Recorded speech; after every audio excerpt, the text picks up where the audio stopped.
that's basically all I use for the type of method feeder fishing that I'm going to do today, which is match carp fishing. And all it is ground up trout pellets, because at the end of the day, carp and trout pellets are what professional carp breeders feed the carp on, so that's what they know more about it than I do. They're the boys at the end of the day. So for a typical session like today, I'd probably use 2 bags of that, and that's more or less all I'd put in it, other than maybe give them a squirt of a different flavour just to give it a slightly different taste, but I don't think that makes too much difference. It's just a confidence thing. So I'll start by just mixing up 1 bag full. So it's basically chuck the bag full in, and then this might cause a bit of a shock. I've measured off in there's 450 ml of water, which will do a 900 gram bag. And with lots of ground bait, it's like there's a lot of finesse that goes from mixing it up, but this is just chuck the lot in and do that. And if you look at that, it just looks like total and utter sludge, and you wouldn't mix it up like that. But give it a good mix. I normally do this the night before, but if you leave that for sort of 20 minutes, half an hour, it'll end up looking, believe it or not, something like that, because it does absorb like loads and loads of water. And when you squeeze that up, it makes a really tight ball that looks like it won't break down, but when you put it on my feet, just throw that way.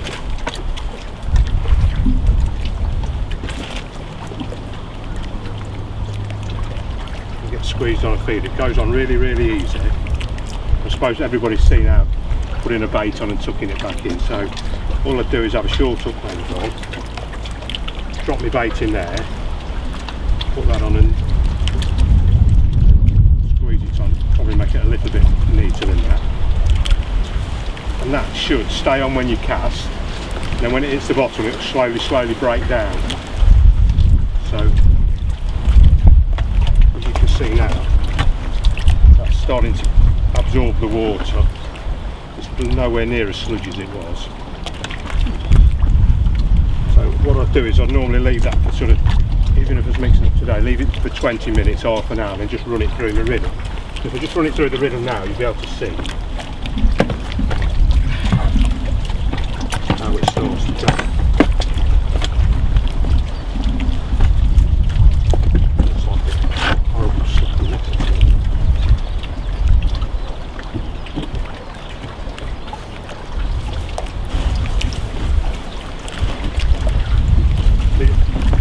I don't know whether anybody uses a rhythm for mixing the ground up, but I find it really important. It just puts a little bit of air in, breaks all the lumps up.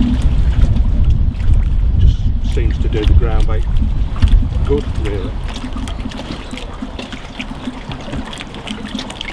It does look horrible when you first put that cracked load of water in. It doesn't look right. I've had 1 or 2 people show me, Andy Finley and Steve Ringer, they do it more or less exactly the same. That's how they do it, that's good enough for me. As you can see. Even like that, that looks okay, it's not too bad. But leave it for a little bit longer and a bit longer, it sort of absorbs the water. It does literally end up, if anybody wants to have a feel of that, the difference between the two,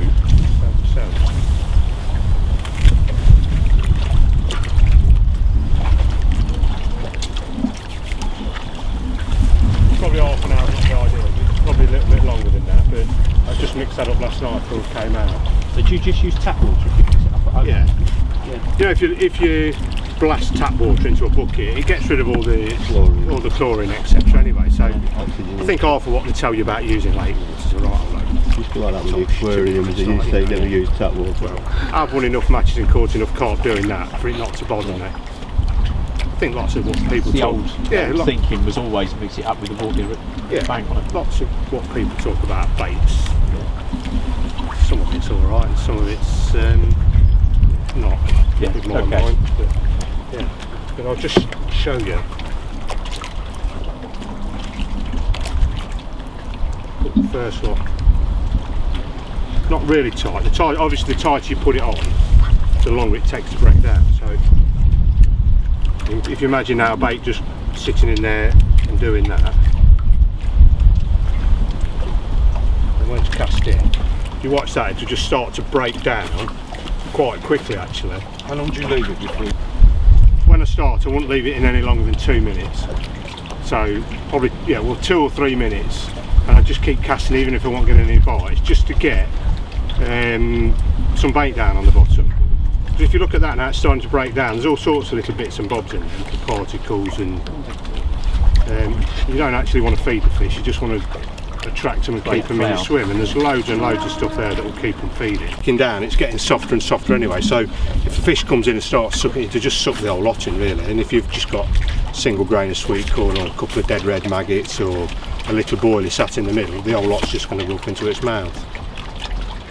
So the important thing about it is just keep casting accurately. I just clip up so I'm casting the same distance, and obviously it never ends up dead on the same spot. You're going to end up with a big dining table for them to come and feed on.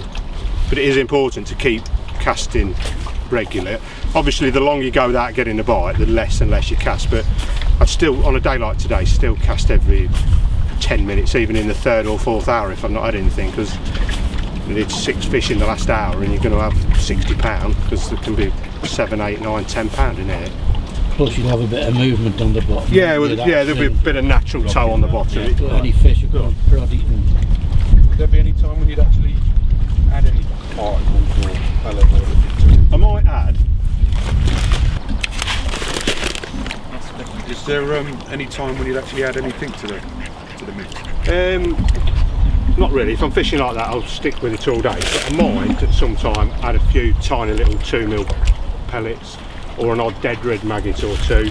There are times as well, if I think there's going to be like a lot of fish feeding, I might ball 6 or 7 balls in like that, sort of a similar size to my method feeder, which I'll put some dead red maggots and an odd bit of sweet corn in. So when they find that on the bottom with half a dozen dead red maggots and a grain of sweet corn, it's very similar to what I'm going to be casting out anyway. So that's basically it really. You can see when you do that how easy that breaks back down again. So, how far can you boil that out though? You do it catapult or by hand, I mean, will it all together for a good range, or say on the river I can throw it everywhere, but Yeah.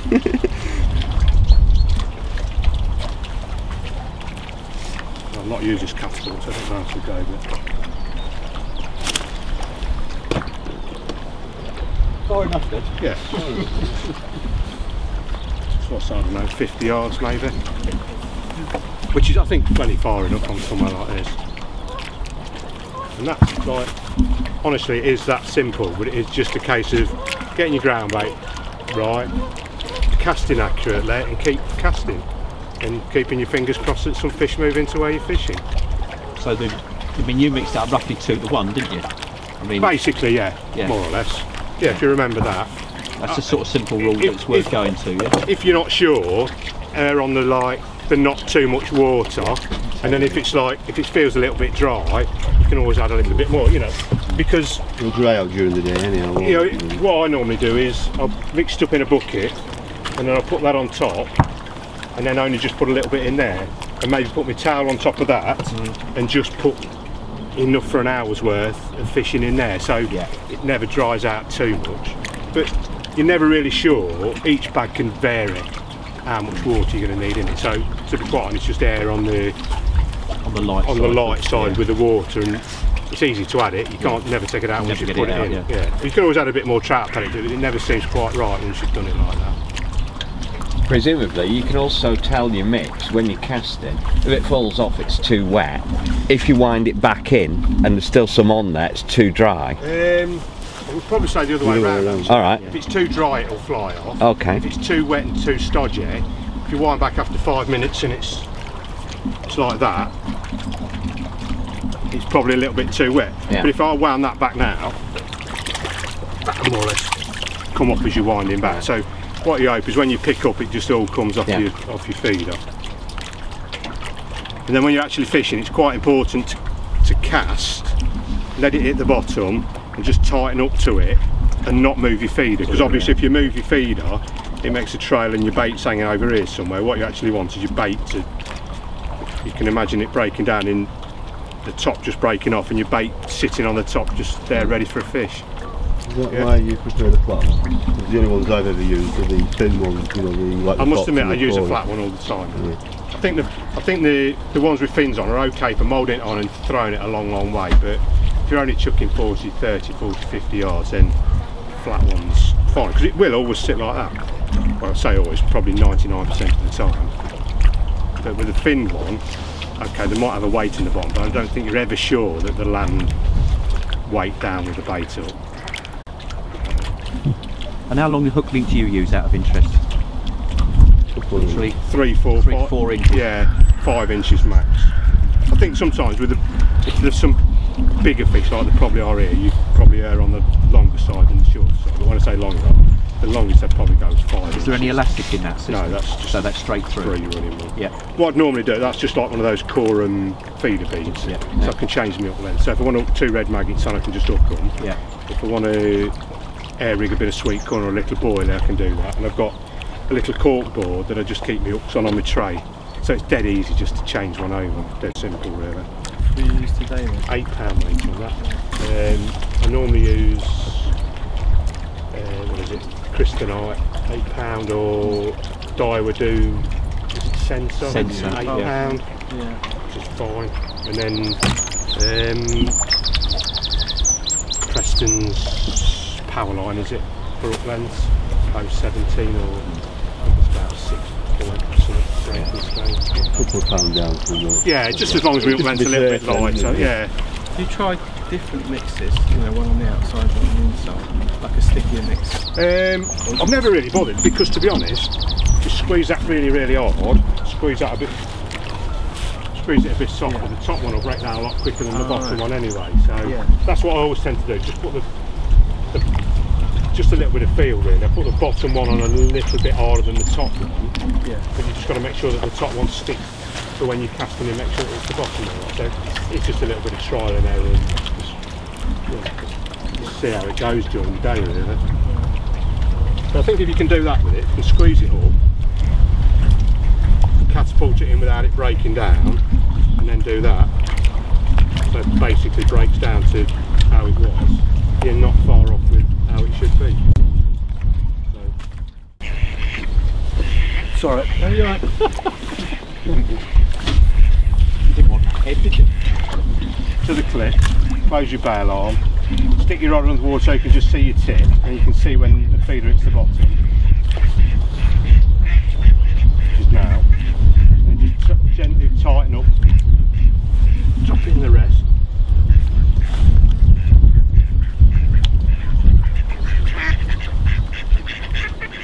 And just tightening up to where it's dropped in, you get like 4 or 5 turns back on your reel. So if a fish does take it, you've got like 4 or 5 turns on your reel to let him go. And that's it really, just put a little bit of tension in your tip and sit and wait for your rod to go round.